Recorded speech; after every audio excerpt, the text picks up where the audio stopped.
Hey everyone, thanks so much for checking out my channel, Travel with a Twist, and today is part 2 of my research videos that I'm going to share with you.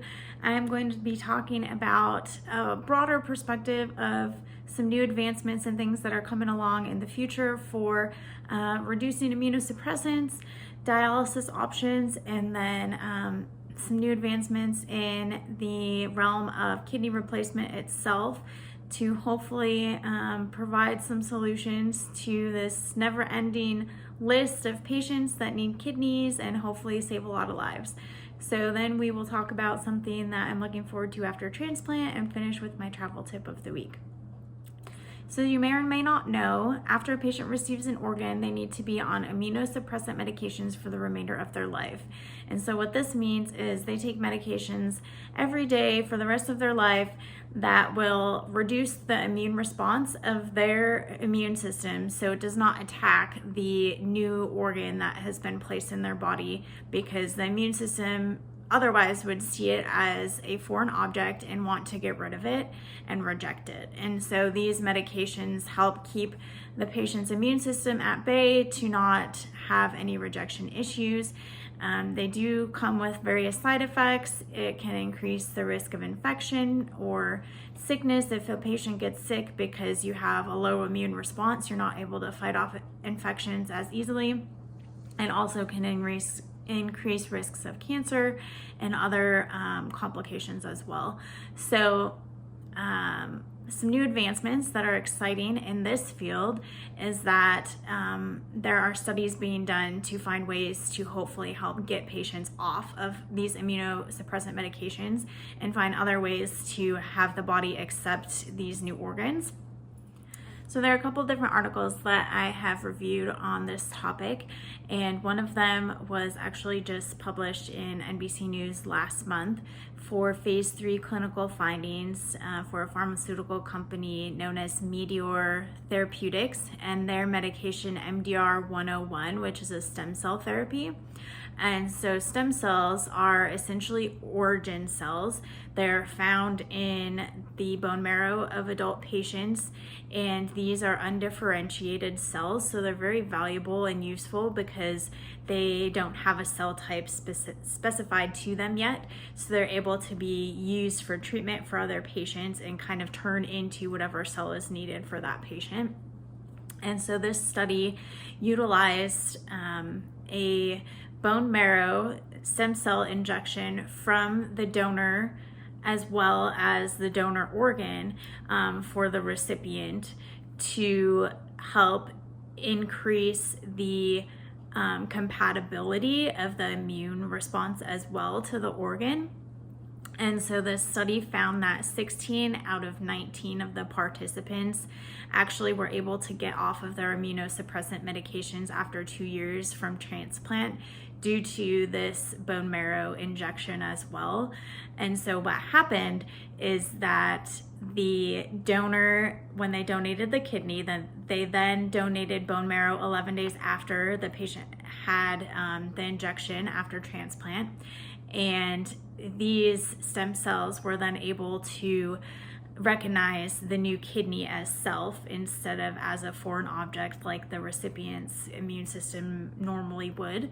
And so it able to differentiate into self-recognizing immune cells to not reject the new kidney.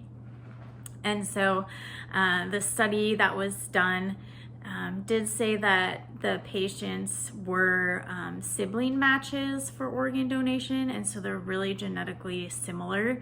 So they're hoping to advance these findings to support a template for other patients as well that don't get sibling matches, to really help be able to utilize this option for patients to get off of their immunosuppressants hopefully in the future.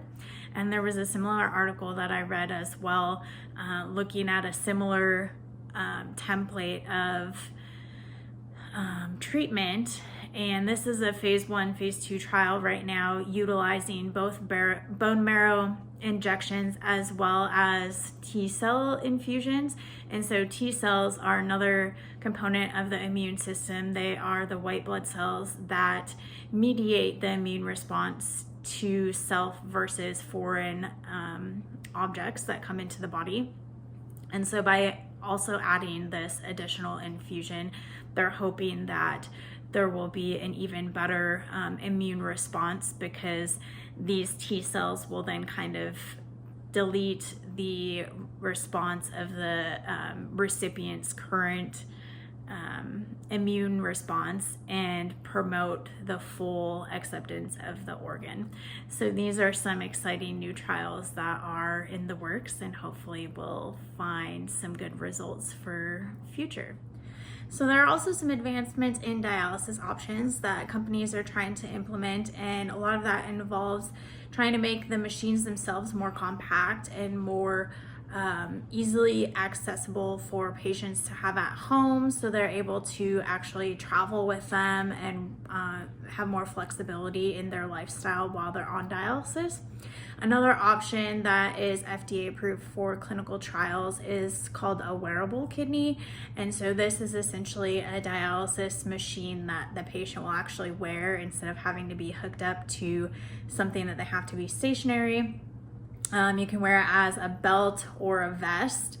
It does kind of look cumbersome and heavy, but that is another option that would allow definitely for more flexibility for patients to be mobile while they're doing their dialysis treatments. So dialysis itself, though, is only the filtration portion of the kidney function.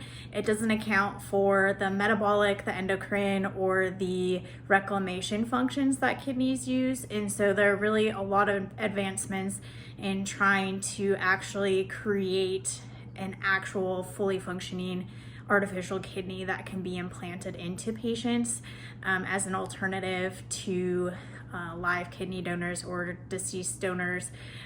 So a couple options for that is a bioartificial kidney. And so these are implantable into patients.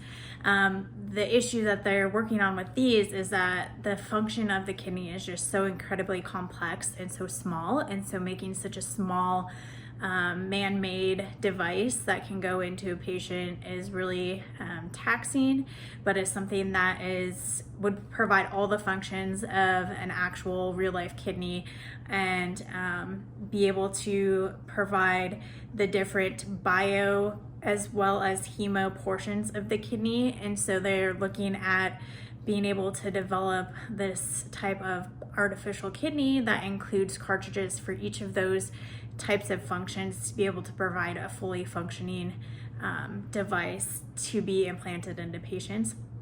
Another technology that is getting worked on is kidney regeneration cellular technology.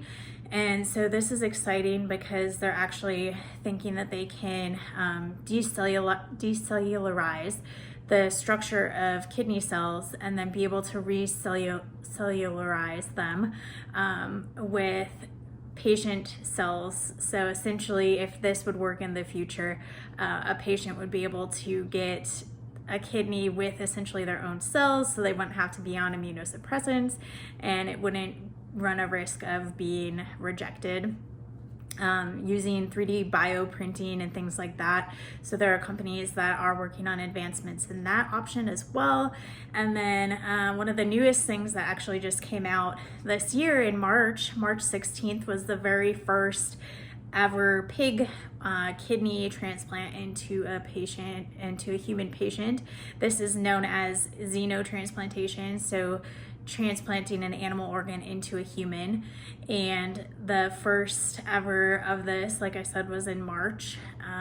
This patient had a genetically edited pig kidney transplanted into him, and so the company that edited this kidney made sure to remove all of the different aspects of the kidney DNA that could contribute to viruses in the pig, so it would be more matched better with the patient, so the body would recognize it as, you know, a human kidney as opposed to an animal kidney. It was a success. This patient lived for a few months. Actually, I believe he just passed away last month or so. But they said it was not kidney related. And so this is an exciting new venture into the world of transplantation. They don't know how long the kidney would sustain. So there was actually another patient, I think, that had a surgery the following month in April as well, and she had passed away also. So it is a very new technology that is being worked on, but something that could potentially help solve the kidney crisis issue in the future.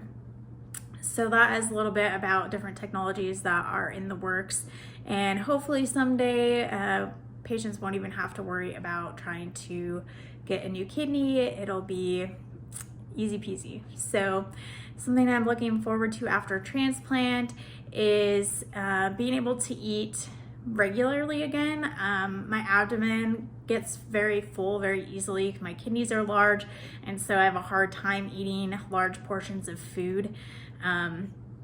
I just get very full very easily. So I'm looking forward to just being able to have normal amounts of food, not have to worry about, right now I'm trying to eat like smaller portions multiple times a day to make sure I'm still getting enough food in me.